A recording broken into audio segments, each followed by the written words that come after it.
All right, let's get right into it. I want this to be a very brief tutorial on doing warp text. So you'll see I have the model from the final product, the completed project, and right now it's just the model, no text. So we're starting fresh faced. Okay, so I'll go to the typing tool and I'll just show you quickly how you can warp text with Adobe Photoshop. Okay, so typing tool, I'm staying in red. I could choose any color here. Just gonna click. Okay, so I have my font, my text here. If I want to do it, the warp feature, and the feature is best achieved in Photoshop. So create warp text, and you do the drop down. You can choose any of the warp text type here, and you can preview it.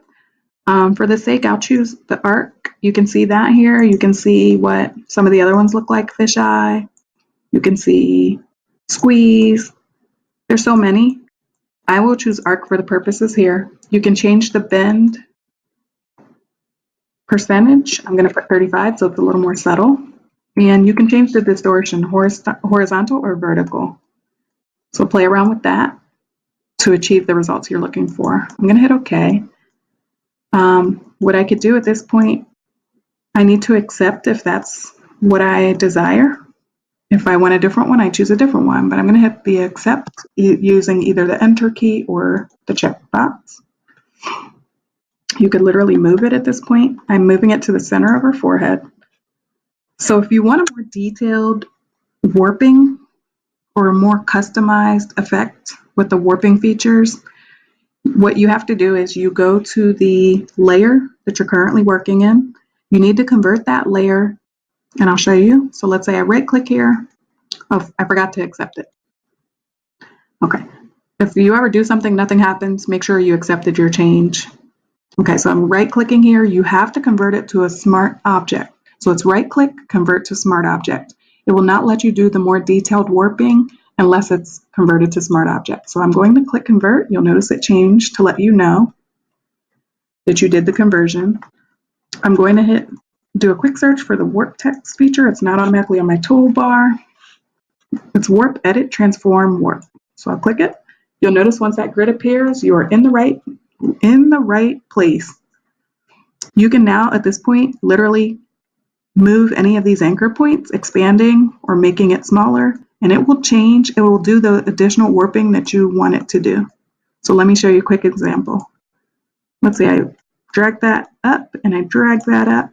I drag this anchor point up. You'll notice how it's changing pretty drastically.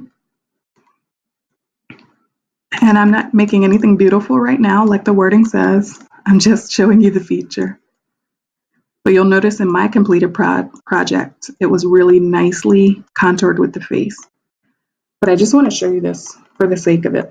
So you'll notice how I could warp the text with more detail, more control. So if I want to accept that, I'll hit the accept. The one thing you notice, you can still rotate your text. So I kind of had it rotated in my project in certain positions, but you can rotate. Now, one thing I want to show you is if you want to change the wording after it's a smart object, you cannot change it with the typing tool. What you need to do at this point, you need to right click that layer. After I accept it, you need to right click that layer and you need to hit edit contents. Now it takes you to a new screen.